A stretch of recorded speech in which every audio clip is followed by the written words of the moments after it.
We talked that Elena Torres, you looked at her finding joy, having fun again, and then she goes out and has the game she did today. Is this just a byproduct of what you've seen her develop into? Yeah, I think, is Alynah here? Yeah, she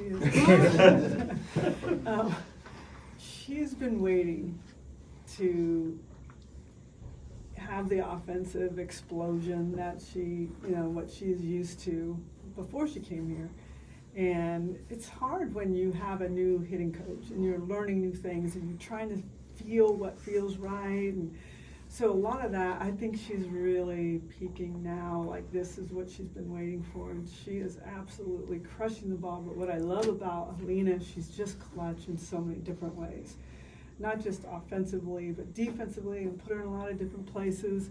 When we need a timely hit, when we need a bunt down, anything like that, she's there. She's Miss Reliable. And Alynah, for you, what do you feel like sort of unlocked for you recently? Yeah, I'm just having fun with my teammates, honestly, and just keeping it really simple, not trying to make everything so, like, critiquing everything that I'm doing, just having fun and seeing ball hit ball. I heard you were hoping to get a chance to catch. Yeah, I mean, whatever coach needs, I'll be there. Alynah, I know every transfer experience for every person's different, but you and Sydney coming from the exact same hitting system, making the transition, it feels like you both have come online. Is that something that you guys have talked about as far as learning how to hit here and it kind of all coming through at the same time almost? I mean, yeah, we came from a good program, but I mean, JT's the best. So just kind of transitioning in. When we first got here, we kind of talked about it, but I mean, we put our full trust in JT, and I mean, it takes a process to get to where you are, and the players that came through this program, I mean, how do you not trust JT Gasso? So, yeah, just trusting him and just knowing, whatever we're doing, it's for good. So, yeah. Can you think of the last time you hit 2 home runs in the same inning? Man, no, but it felt good, so I'll take it.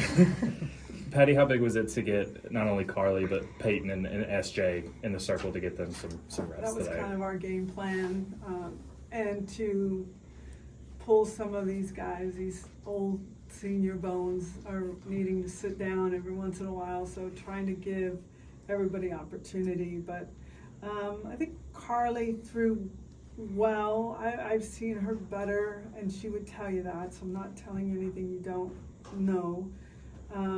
SJ was nice. It was nice to see her get offset of Carly and flipping in some change-ups, getting a strikeout, and then Peyton is just completely opposite. And so you really have to catch up to Peyton. You got to slow down for SJ.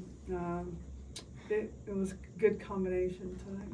When conference play begins and you're preparing for those, but then you also have these midweek games, is that a benefit of these midweek games, as you can get a lot of different, you can get a lot of different players different ways? Yeah, a lot of players are trying to get in this lineup, but we have a pitching staff of 6, and I mentioned this to the team the other day. If you're a pitcher, you're just begging for anything. I mean, throw me a bone, a hitter or two. I mean, because obviously, rarely are you going to see all 6 in one game, and they are just waiting patiently, and they're working diligently in the bullpen. So they're ready. I'm really excited to see as we go into every week's going to be a little bit tougher for us now. I'd like to really see how this pitching staff performs as a team, within a team. Patty, when you have someone that can steal bases like Ella, how much of that is instinct? How much of that is some of the learned, just this where you take steps, stuff like that? And then when do you know, I've got someone I can just green light a bunch? Right here, and Maya Bland, and no. I was pointing at myself. I was pointing at myself. I'm like, what? Yeah, I got this on my record. I certain counts I'm looking for, but with both of these guys, first pitch I could send them and feel pretty confident about them beating it. But it's all about the catcher and who we're facing and their pop times, and so it's really analyzing the catcher and who can beat the catcher, the opponent.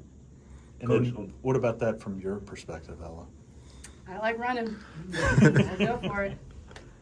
That's all. That's all.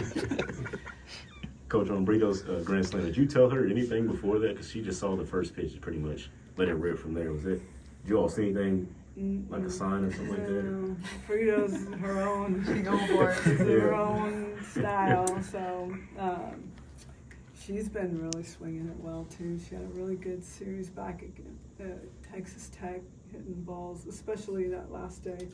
So yeah, truly anybody that comes up to the plate can do this. You know, from Q to Hannah Core to anybody. So I really love where we're at. We're really, offense is really starting to peak. Defense is strong, looks good. Hannah Core must have made a really great catch in center field. Just all three phases, plus base running. I mean, this is the most bases we've stolen in a while, so it's been a very complete looking team.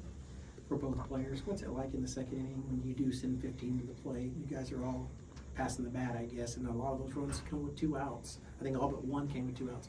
What are you guys feeling during those stretches? We're just having fun, honestly. Just like you said, passing the bat is what we're going for, but really just staying up in the dugout is what brought all that energy together. Yeah, I would just say that too. And just like there's a process with everything. Like every at bat, we're not giving up. We're going through it. We're not gonna just give in to the pitcher or whoever we're facing. So I think every at bat we're getting better individually what we need to work on. So that's another good thing. And I think we celebrate those small wins very well. And I think we're really good about responding back to when we get kind of punched in the face first. So yeah, just having fun. For both of the players, I want to ask you about looking toward Friday's game. Ella, for you, it'll be the, I guess, first time playing there. What's that going to be like playing at Hall of Fame Stadium and getting a chance to experience that environment? That's what dreams are made of. I mean, watching all these games of the College World Series since I was like 5 or 6. It's going to be really, I'm really excited. I'm really looking forward to it. Yeah, I'm excited. Last time we were there, we were holding that trophy, so it's going to be a little nostalgic moment for me. But I'm excited. It's our last year, so I want to kind of take that in and all the seniors with me, and just have a good time, you know? I mean, it's a blessing, and we're growing the game, and the fact that we can even play a game at Hall of Fame is awesome, so yeah. Last time, been just a couple of weekends since we talked to you. How are you settling into the groove of conference play, just approaching one team every weekend instead of the 4 or 5 teams? How's that transition kind of been? I feel like I've stayed the same, just going in. I keep it very simple. I try not to overcomplicate things, and that's what's really helped me stay locked into each different team. What's the balance of all the information JT can throw at you while also keeping it simple? And like, how do you balance those two things to be prepared but also not overthinking things when you step into the box? I just I take it in, but I know when I am good, and I know when to limit myself, but my breathing has really helped me. So even if I'm able to take in a lot of information, I still focus on my breathing, and that's what kept me sane pretty much, yeah.